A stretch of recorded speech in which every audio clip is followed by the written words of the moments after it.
પાટણના જિલ્લાની અંદર બનેલી ઘટના બાદ હવે ક્ષત્રિય સમાજ મેદાને આવ્યો છે। પાટણના જિલ્લામાં બનેલી ઘટનામાં ઠાકોર સમાજ બાદ હવે ક્ષત્રિય સમાજની અંદર પણ આક્રોશ જોવા મળી રહ્યો છે। પાટણ પાસે જીલિયા ગામે તાજેતરમાં જે બનાવ બન્યો છે, ક્ષત્રિય સમાજના ભાઈઓને ઢોરની જેમ માર માર્યો છે। કહીએ ને કે માનવ અધિકારની આ વિરુદ્ધ કહેવાય। આપણા ભાઈઓને ન્યાય દેવડાવવાનો છે અને દોષિતોને પૂરેપૂરી સજા દેવડાવવાની છે અને લડી લેવાનું છે। ક્ષત્રિય સમાજ હું આહવાન કરું છું, ત્યાં સૌ પધારો।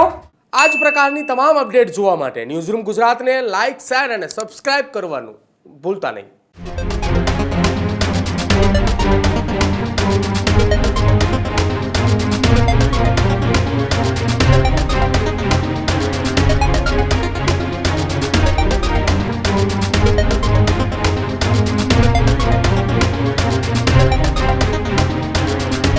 પાટણના જિલ્લાની અંદર બનેલી ઘટના બાદ હવે ક્ષત્રિય સમાજ મેદાને આવ્યો છે। પાટણના જિલ્લાની બવાલ મામલે ક્ષત્રિય સમાજના મહિલા આગેવાન પદ્મિનીબા વાળાએ મેદાને આવ્યા છે।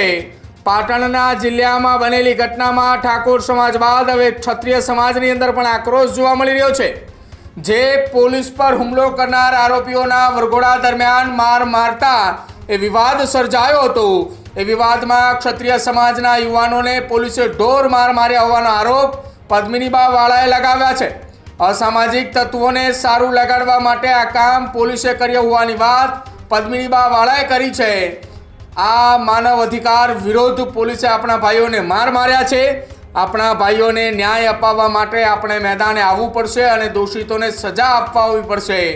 વામૈયા ગામના મહાસંમેલનમાં સમાજના લોકો આવે તે પ્રકારની વાત પદ્મિનીબા વાળાએ કરી છે।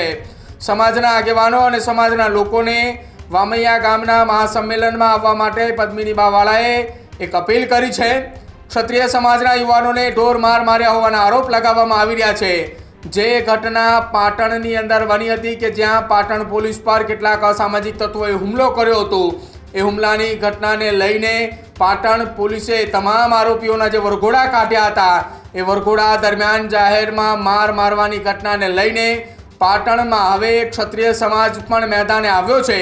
ઠાકોર સમાજના આક્રોશ બાદ ક્ષત્રિય સમાજની અંદર પણ આક્રોશ છે કે આ એ માનવ અધિકાર વિરુદ્ધનું કૃત્ય છે। જાહેરમાં માર ન મારવો જોઈએ અને આ માર મારવાની ઘટના બાદ ક્ષત્રિય સમાજના મહિલા આગેવાન પદ્મિનીબા વાળા મેદાને આવ્યા અને તેમણે વામૈયા ગામના મહાસંમેલનમાં સમાજના લોકોને આવવા માટેની અપીલ કરી છે।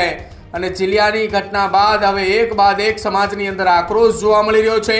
એ આક્રોશની વચ્ચે ક્ષત્રિય સમાજના મહિલા આગેવાન પદ્મિનીબા વાળાએ શું કહ્યું, સાંભળો। જય માતાજી, હું પદ્મિનીબા વાળા।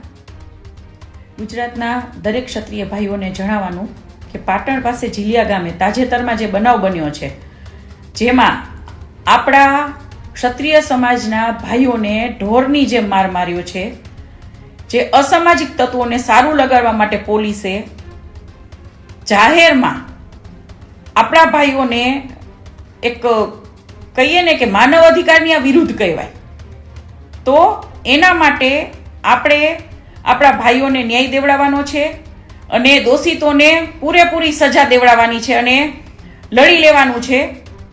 તો આગામી તારીખ 23 વામૈયા ગામે આપણે મહાસંમેલન યોજ્યું છે। તો ક્ષત્રિય સમાજને હું આહવાન કરું છું કે મોટીમાં મોટી સંખ્યા, બહોળીમાં બહોળી સંખ્યામાં ત્યાં સૌ પધારો અને આપણા ભાઈઓને ન્યાય દેવડાવવાનો છે। જય માતાજી, જય માતાજી, હું પદ્મિનીબા વાળા। ગુજરાતના દરેક ક્ષત્રિય ભાઈઓને જણાવવાનું કે પાટણ પાસે જીલિયા ગામે તાજેતરમાં જે બનાવ બન્યો છે, જેમાં આપણા ક્ષત્રિય સમાજના ભાઈઓને ઢોરની જેમ માર માર્યો છે। જે અસામાજિક તત્વોને સારું લગાડવા માટે પોલીસે જાહેરમાં આપણા ભાઈઓને એક કહીએ ને કે માનવ અધિકારની આ વિરુદ્ધ કહેવાય। તો એના માટે આપણે આપણા ભાઈઓને ન્યાય દેવડાવવાનો છે અને દોષિતોને પૂરેપૂરી સજા દેવડાવવાની છે અને લડી લેવાનું છે। તો આગામી તારીખ 23 વામૈયા ગામે આપણે મહાસંમેલન યોજ્યું છે। તો ક્ષત્રિય સમાજને હું આહવાન કરું છું કે મોટીમાં મોટી સંખ્યા, બહોળીમાં બહોળી સંખ્યામાં ત્યાં સૌ પધારો અને આપણા ભાઈઓને ન્યાય દેવડાવવાનો છે. ત્યારે જ ન્યૂઝરૂમ ગુજરાતની યુટ્યુબ ચેનલને સબસ્ક્રાઇબ કરો અને ઇન્સ્ટાગ્રામ અને ફેસબુક પર ફોલો કરો. અપડેટ રહો, સત્યની સાથે રહો.